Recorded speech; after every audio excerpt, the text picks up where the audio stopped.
Chapter 6. I spent a whole lot of time that summer at the Herman W. Block Memorial Library. The Herman W. Block Memorial Library sounds like it would be a big fancy place, but it's not.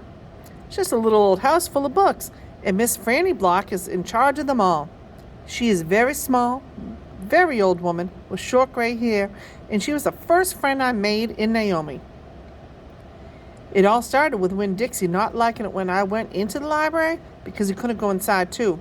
But I showed him how he could stand up on his hind legs and look in the window and see me in there selecting my books, and he was okay as long as he could see me.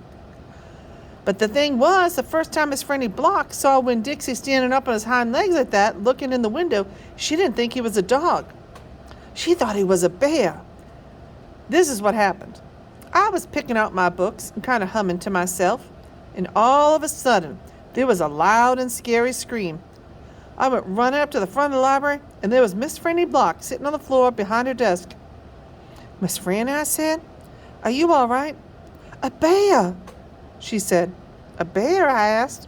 "He has come back," she said. "He has?" I asked. "Where is he?" "Out there," she said, and raised her finger and pointed at Winn Dixie standing up on his hind legs looking in the window for me. "Oh, Miss Franny Block," I said, "that's not a bear, that's a dog. That's my dog, Winn Dixie." "Are you positive?" she asked. "Yes, ma'am," I told her. "I'm positive. He's my dog. I would know him anywhere." Miss Franny sat there trembling and shaking. "Come on," I said. "Let me help you up. It's okay." I stuck up my hand and Miss Franny took hold of it, and I put her up off the floor. She didn't weigh hardly anything at all. Once she was standing on her feet, she started acting all embarrassed, saying how I must think she was a silly old lady mistaking a dog for a bear. But that she had a bad experience with a bear coming to the Herman W. Block Memorial Library a long time ago, and she never had quite gotten over it. "When did it happen?" I asked her. "Well," said Miss Franny Block, "it was a very long story." "It's okay," I told her. "I'm like my mom in that. I like to be told stories. But before you start telling it, can Winn Dixie come in and listen too? He gets lonely without me." "Well, I don't know," said Miss Franny. "Dogs are not allowed in the Herman W. Block Memorial Library." "He'll be good," I told her. "He's a dog who goes to church." And before she could say yes or no, I went outside and got Winn Dixie, and he came down and lay down with a oomph and a sigh right at Miss Franny's feet. She looked down at him and said, "He most certainly is a large dog." "Yes, ma'am," I told her. "He has a large heart, too." "Well," Miss Franny said. She bent over and gave Winn Dixie a pat on the head, and Winn Dixie wagged his tail back and forth and snuffled his nose on her little old lady feet. "Let me get a chair and sit down so I can tell this story properly." Chapter 7. Back when Florida was wild, when it consisted of nothing but palmetto trees and mosquitoes so big they could fly away with you, Miss Franny Block started in. "And I was just a little girl, no bigger than you. My father, Herman W. Block, told me I could have anything I wanted for my birthday, anything at all." Miss Franny looked around the library. She leaned in close. "I don't want to appear prideful," she said, "but my daddy was a very rich man. Very rich." She nodded and then leaned back and said, "And I was a little girl who loved to read. So I told him, I said, 'Daddy, I would most certainly love to have a library for my birthday. A small little library would be wonderful.'" "You asked for a whole library?" "A small one," Miss Franny nodded. "I wanted a little house full of nothing but books, and I wanted to share them too. I got my wish. My father built me this house, the very one we're sitting in now, and at a very young age, I became a librarian." "Yes, ma'am." "What about the bear?" I said. "Did I mention that Florida was wild in those days?" Miss Franny Block said. "Uh-huh, you did." "It was wild. There were wild men and wild women and wild animals." "Like bears?" "Yes, ma'am, that's right.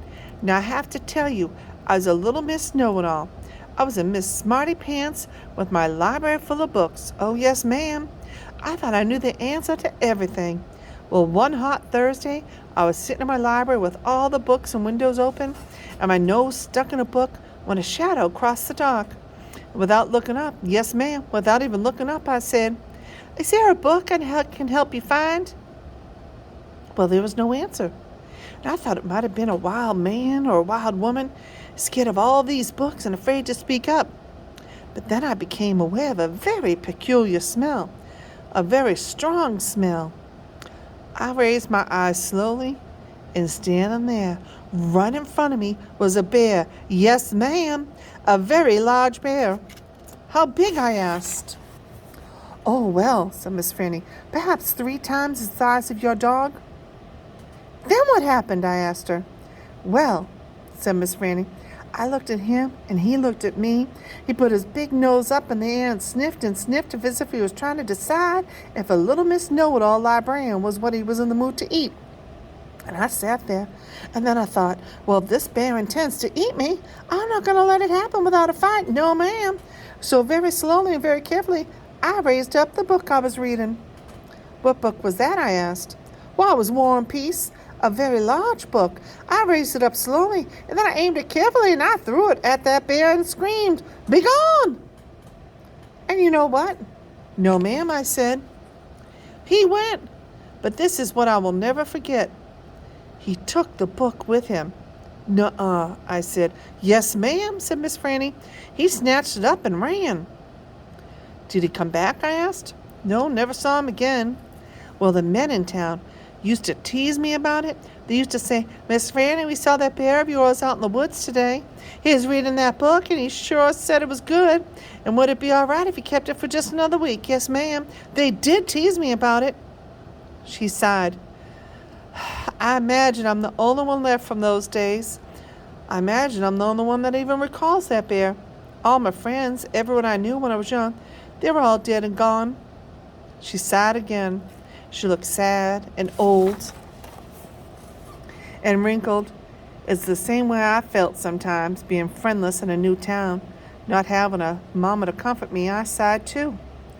When Dixie raised his head off his paws and looked back and forth between me and Miss Franny, he sat up and then showed Miss Franny his teeth. "Well, now look at that," she said. "That dog is smiling at me." "It's a talent of his," I told her. "Oh, it's a fine talent," Miss Franny said. "A very fine talent." And she smiled back at Winn Dixie. "We could be friends," I said to Miss Franny. "I mean, you and me and Winn Dixie, we could all be friends." Miss Franny smiled even bigger. "Why, that would be grand," she said. "Just grand." And right at that minute, right when the 3 of us had decided to be friends, who should come in, marching into the Herman W. Block Memorial Library but old pinch-faced Amanda Wilkinson. She walked right up to Miss Franny's desk and said, "I finished Johnny Tremaine, and I enjoyed it very much. I would like something even more difficult to read now, because I am an advanced reader." "Yes, dear, I know," said Miss Franny. She got up out of her chair. Amanda pretended like I wasn't there. She stared right past me. "Are dogs allowed in the library?" she asked Miss Franny as they walked away. "Certain ones," said Miss Franny. "A select few." And then she turned around and winked at me. I smiled back. I just made my first friend in Naomi, and nobody was going to mess that up for me, not even old pinch-faced Amanda Wilkinson.